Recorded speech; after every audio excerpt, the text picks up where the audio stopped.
Bonjour et bienvenue à vous sur cette nouvelle vidéo qui va vous parler de votre mois de janvier. Mais tout d'abord, je vous souhaite une très belle année 2025. Je sais qu'elle sera belle, vous allez voir pourquoi. Et véritablement qu'elle vous apporte le meilleur de ce que vous pouvez en attendre. En attendant justement, je vous ouvre une petite fenêtre sur cette nouvelle année 2025. Cette nouvelle année 2025, je l'ai surnommée pour vous « On change tout ou presque tout ». Alors, évidemment, vous, Verseau, vous avez la planète Pluton qui est maintenant rentrée définitivement chez vous. Oh, Pluton, Pauline, chez nous! Mais non, pas du tout. Pluton, c'est la planète des changements profonds, inéluctables, indispensables, qui arrive à un moment dans notre vie où il faut changer. Or, Verseau, vous le savez bien, vous êtes le signe du changement, vous êtes le signe de l'avant-gardisme. C'est Uranus, votre planète, le changement. Donc, vous, au contraire, Pluton, c'est les changements comme on dit, psychologiques, internes, et donc, ça vous convient. Vous êtes sans arrêt en train de vous remettre en question dans votre travail, dans vos relations. Et rond. Bon, voilà, elle arrive et elle va vous aider au contraire en ce sens. Mais c'est évident que elle va rester chez vous 20 ans. Donc, elle va pas pendant 20 ans et tous les jours tout remettre en question, ça c'est sûr. Non. Mais disons qu'au moment où elle rentre, elle est puissante et puis elle sera réveillée. Comme on dit en astrologie, réveillée, c'est quand elle est animée par d'autres planètes. Sinon, vous aurez une paix royale. Il ne faut pas exagérer. Et donc, justement, en ce moment, elle est animée par Mars rétrograde. On y reviendra quand je vous parle de ce mois de janvier. Mais donc, c'est cette planète Pluton qui va être, évidemment, disons, l'aspect principal qui va vous soutenir à partir d'aujourd'hui, pendant 20 ans, être une toile de fond qui vous protège. Et puis, il y a Jupiter qui va quitter les Gémeaux. Les Gémeaux, c'est un signe énorme pour vous, un très grand ami, ça représente votre grand bonheur. Eh bien, Jupiter, qui était en Gémeaux depuis donc pratiquement 6 à 7 mois, elle reste encore en Gémeaux jusqu'au 10 juin, et à partir du 10 juin, elle passe définitivement dans le signe du Cancer, et vous ne reverrez plus Jupiter en Gémeaux avant 12 années. Alors, ça veut dire que vous comprenez bien que ce premier semestre qui vient à vous, là, entre janvier et juin, eh bien c'est là qu'il va falloir véritablement maintenant poser sur la table vos organisations, vos réorganisations, vos structurations, vos restructurations, vos nouvelles idées. Là, on est dans l'action. Parce que Jupiter, elle part, elle est encore rétrograde, mais en janvier déjà, elle va repartir en marche directe vers le Cancer, et là, il faut vraiment tout donner, ou tout prendre. Donc, pensez-y. Je vous en parle vraiment avec beaucoup de détails dans le travail que j'ai fait sur la vidéo qui va sortir mi-janvier, Verseau année 2025. Je vous invite donc à attendre la mi-janvier pour avoir la vision sur toute l'année 25. Maintenant, on va vraiment s'accorder à ce mois de janvier. J'ai surnommé pour vous ce mois de janvier « On y va » au galop. Eh bien oui, hein, ça découle un peu de ce que je vous ai dit tout à l'heure. Donc, en ce mois de janvier, l'aspect principal qui vous concerne, c'est donc l'arrivée de Mars au début du Lion en face de vous, opposé à Pluton chez vous, Mars rétrograde qui retourne vers le Cancer, mais les 15 premiers jours de janvier, elle est pile poil en face de Pluton, et là, c'est la révolution. Alors, vous vous remettez en question, je vous l'ai déjà dit, mais là, c'est la remise en question de la remise en question sur la remise en question. Vous allez tout restructurer, vous allez essayer d'imaginer comment vous pouvez changer votre organisation, mais sur l'année, enfin plus que ça, hein, sur le reste. Vous remettez tout en cause, vous réépluchez les comptes, vous revoyez tout ça, et vous réfléchissez, vous réfléchissez, vous réfléchissez. Et puis n'oublions pas que Jupiter est toujours en Gémeaux quand même, je vous l'ai dit, jusqu'au 10 juin. Donc aspect dans le domaine de votre grand bonheur, des enfants. Donc ça veut dire que vous allez certainement avoir des joies avec les enfants, ou tout simplement votre bonheur, qu'est-ce que ça représente pour vous? Le bonheur va être exponentiel, Voilà, donc vous voyez que on est quand même, voilà, c'est un très beau début d'année pour vous. Et puis évidemment, le soleil arrive chez vous à la fin janvier. Ce sont déjà les premiers anniversaires des Verseaux. Et lorsque le soleil arrive, vous le savez, le temps anniversaire, que vous soyez Verseau de janvier ou de février évidemment, c'est un temps tonique puisque le soleil revient. Vous rentrez dans une nouvelle année solaire. C'est ce qu'on appelle la nouvelle révolution solaire. Donc vous serez, comme d'habitude chaque année, vous me direz, mais très impacté déjà en janvier. Que vous soyez, je vous le répète, de janvier évidemment, mais de février, le soleil rentre en Verseau, il est clair, tous les Verseaux, c'est tout. Voilà. Relationnellement, amoureusement, eh bien, Vénus vient de vous quitter. Elle était chez vous en décembre. Donc soit vous avez fait une magnifique rencontre, soit votre couple a été très porté, vous avez vécu de très beaux moments de bonheur, peut-être d'ailleurs parmi les fêtes et avec les vôtres.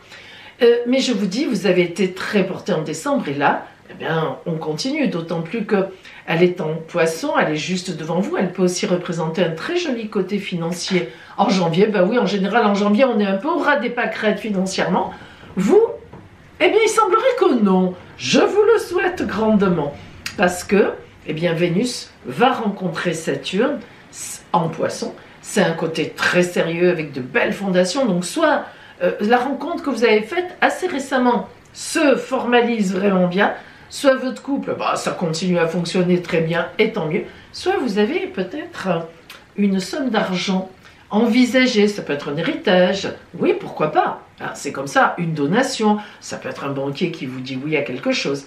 Il y a financièrement, il peut y avoir quelque chose d'intéressant à la mi-janvier. Votre point d'attention ce mois-ci à mi-Verseau sera, eh bien, rien du tout. Sauf à vous mettre dans la course. Mais ça, vous savez faire, je n'ai pas besoin de vous le conseiller. Nous allons maintenant voir pour vous la parole des oracles. Verseau, eh bien, nous allons voir maintenant donc la parole des oracles pour vous en ce mois de janvier que vous réserve la vie. Et nous allons commencer par l'énergie générale, globale, qui vient à vous en ce mois de janvier. L'énergie extérieure. Et c'est le 6 de cœur qui vient à vous. Laissez-moi vous dire, superbe carte. On est dans la constellation du Bélier. On va de l'avant. On parle d'action. On a un cœur qui est mis en exergue. On parle d'amour. On a des mains qui sont là. On parle d'actions qui portent du fruit, qui portent de l'argent, qui s'impliquent et qui en plus ramènent de l'abondance. Cette carte, c'est la pierre qui se transforme en or. C'est presque la pierre philosophale, si on peut dire comme ça. Alors, c'est une pierre qui est convoitée, qui est véritablement, évidemment, symboliquement, très convoitée. Et il y en a qui y croient à cette pierre qui se transforme en or, qui permet de transformer en or quand on l'ajoute. Alors, on a aussi l'idée, figurez-vous, d'une rencontre importante, voire même d'une demande en mariage. Oh, je sais que c'est un peu démodé, mais je crois que c'est fait toujours plaisir, que l'on soit d'ailleurs un homme ou une femme.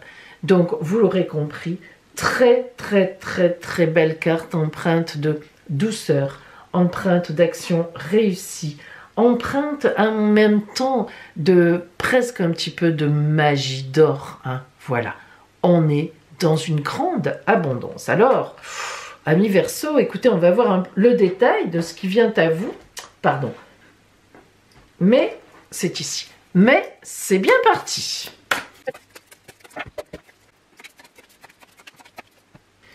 Alors, si on regarde un peu plus près, donc, les cartes qui sont venues à vous, on se rend compte qu'il y a un arcane majeur qui est la roue de fortune, ici. On va y venir justement tout de suite. Nous rentrons maintenant donc dans le détail et on voit que les énergies qui sont en vous, au début du mois, qui sont représentées par ces deux cartes, sont justement la roue de fortune, arcane majeur, le seul que vous ayez dans le jeu, et le 6 de denier. Alors, tout d'abord, la roue de fortune, c'est une carte qui indique que dans votre vie, il y a un tournant à 180 degrés. Ça veut dire quoi? Eh bien, ça veut dire que vous avez en vous, au début du mois, des velléités, des envies, de l'énergie pour tout renverser, tout bousculer. Alors, pas dans le mauvais sens, mais pour changer. Voilà. Mois de janvier, pour vous, nouvelle année, allez hop, on change tout. D'ailleurs, c'est un peu logique parce que votre anniversaire n'est pas loin, évidemment. Il y a même des Verseaux du mois de janvier. Et en fait, à chaque anniversaire, c'est un peu une nouvelle année solaire qui recommence. Alors vous, ça tombe notamment Verseau de janvier avec le début d'année, mais c'est une nouvelle année solaire. Donc si vous voulez, surtout un signe comme le vôtre qui est le signe du changement, vous aimez bien chaque année changer, en tout cas vous aimez les périodes de changement, eh bien la roue de fortune n'est pas du tout étonnante en ce mois de janvier. Et puis on a un 6 de denier. Donc le 6 de denier, c'est des choix à faire au niveau de l'abondance. Qu'est-ce que ça veut dire? Ça veut dire qu'en vous, en ce début janvier, vous avez envie de changer votre façon de faire, votre façon d'être heureuse ou heureux. Vous avez envie que ça évolue, votre façon de gagner de l'argent dans les deniers. Ça représente aussi évidemment les finances, mais pas que. C'est l'abondance en général. Donc, déjà en début de mois, vous dites, bon, janvier arrive, boum, boum, boum, on change tout. Alors, est-ce qu'on va vraiment tout changer? Votre objectif du mois, c'est le 4 de bâton. Il est représenté par le 4 de bâton. Or, le 4 de bâton n'est pas une carte de complet changement. 4, stabilité, fondation sérieuse, on est dans la douceur, on est dans le calme et les bâtons dans l'action. Ça veut dire que les actions que vous avez menées jusqu'à présent, précédemment, vous conviennent. Il y a des fleurs, il y a des fruits, vous voyez que vous avez posé des choses qui fleurissent. Quand ça fleurit, c'est que les fruits ne sont pas loin, on en voit déjà quelques-uns pendus à ces branches d'arbres. Et ces deux oursons qui essaient d'atteindre tout cela pour manger ces belles grappes de raisin un petit peu surréalistes, eh bien c'est pas rien. Vous aussi, vous êtes à la veille de cueillir les fruits. Donc l'objectif de votre mois, c'est à la fois de cueillir les fruits que vous avez gagnés jusqu'à présent, de faire un peu une mise au point, et puis de repartir autrement. C'est-à-dire qu'il va falloir partir de toute façon vers une autre moisson, mais en conservant toutes les expériences que vous avez faites jusqu'à présent. Ce qui va aider ou compliquer. Alors, la princesse de denier, c'est une carte très très belle carte, parce que comme toutes les princesses, on est dans l'honnêteté, on est dans l'empathie, dans la douceur de vivre, dans l'abondance précisément, notamment les deniers. Et ça veut bien dire que ce sur quoi vous allez vous appuyer, eh bien il n'y a rien de compliqué. On vient de le dire, vous cueillez les fruits de ce qui s'est produit avant, vous allez maintenant changer pour redémarrer autrement, mais sur des assises très puissantes, très fortes, et puis oui, avec beaucoup d'abondance. On voit que vous avez gagné ces choses-là, que ce soit le bonheur, que ce soit de l'argent, que ce soit des possessions, des biens, du courage, enfin bref, la vie.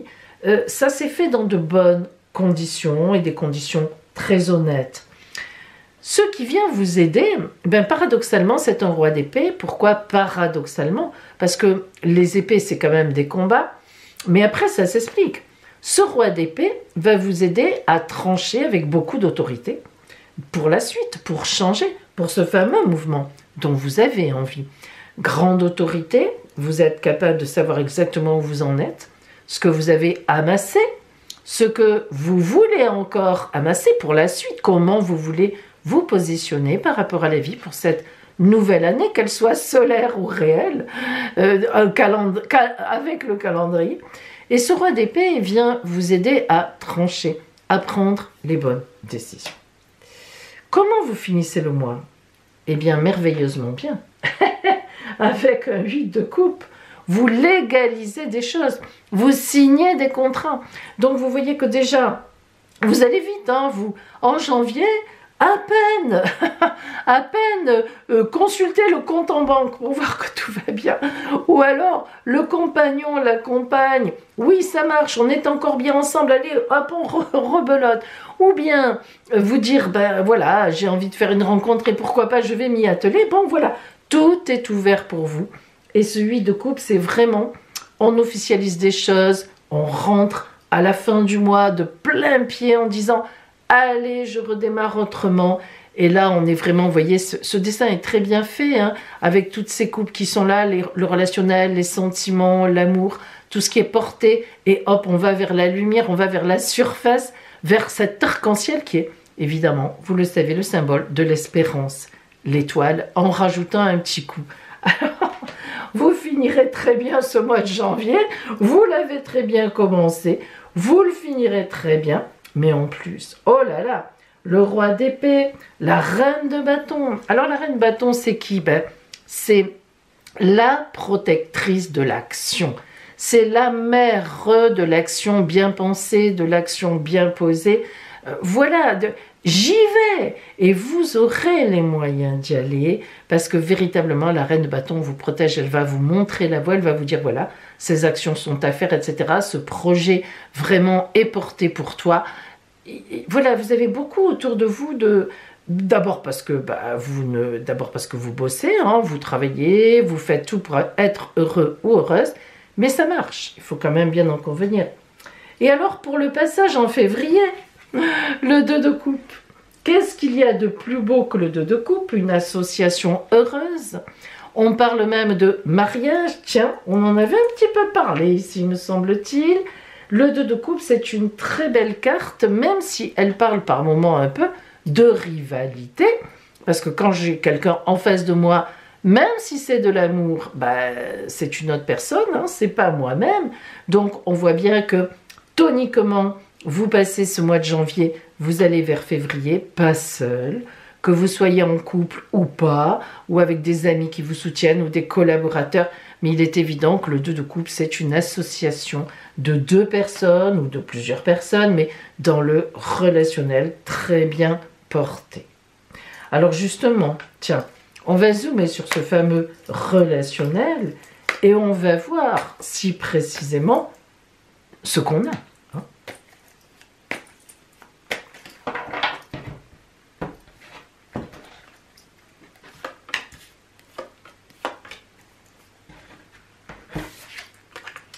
Le valet de bâton, le 8 de denier et le cavalier d'épée.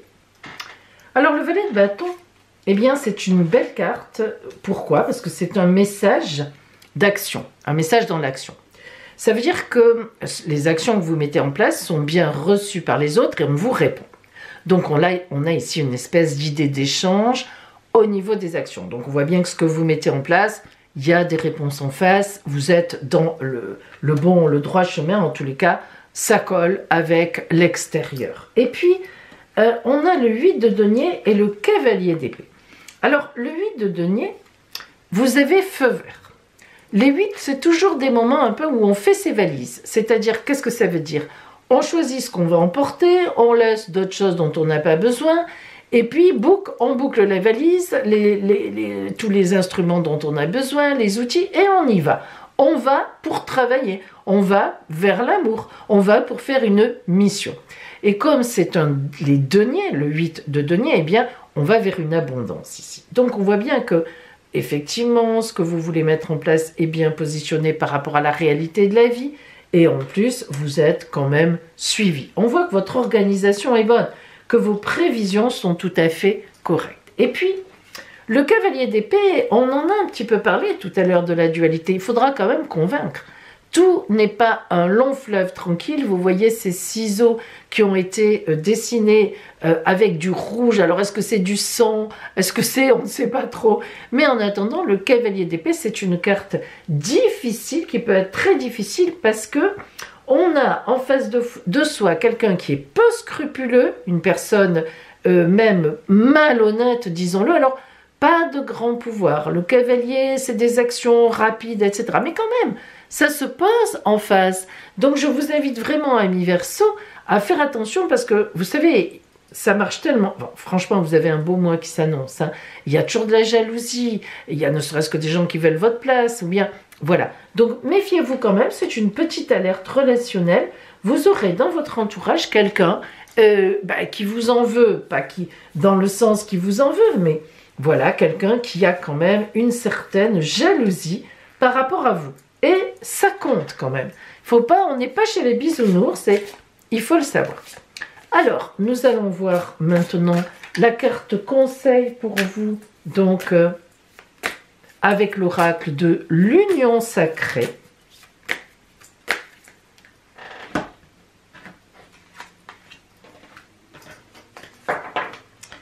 Et nous avons la contemplation. Face à la vie, je ne peux que m'incliner. Alors, qu'est-ce qu'elle nous dit, cette carte? Eh bien, elle nous dit tout simplement qu'on a une part où on agit, c'est évident, mais on a aussi évidemment une part où il faut lâcher prise et il faut laisser faire la vie. C'est un conseil très sage, ça, parce que moi, vous savez, dans mes consultations, j'ai souvent des gens qui sont évidemment, notamment des chefs d'entreprise, que ce soit des hommes ou des femmes, en grande action, qui dirigent leur vie, enfin, qui sont là vraiment, qui sont actifs. Hein. Mais souvent, et ils se rendent compte qu'il y a des moments où il faut lâcher, où il faut laisser faire en face. C'est pas tout le temps, mais souvent. Donc, amis Verseau, je vous invite à réfléchir à cette, comment dire, à ce conseil. Parce que vous voyez, on est dans une grosse activité, blou blou blou, que ça bouillonne, il faut se défendre un peu, il faut, etc. Mais il n'en demeure pas moins que, de temps en temps, sachez aussi vous mettre un peu en retrait, et puis donc, regarder exactement ce qui se passe, et voir si la vie n'a pas aussi son mot à dire. Et le coup du destin ici, même si cette carte c'est en vous, bah, c'est peut-être pas neutre. Hein. Le destin pourrait très bien aussi énormément vous éclairer, notamment peut-être par une rencontre importante, on l'a vu aussi ici, en ce mois de janvier. Donc, restez ouverte, restez ouvert. Eh bien, je vous rappelle que votre grand horoscope de toute l'année 2025 sortira à la mi-janvier. Donc, rendez-vous pour une vision sur toute l'année qui sera fort sympathique aussi pour vous aider à prendre, bien sûr, des décisions. À bientôt!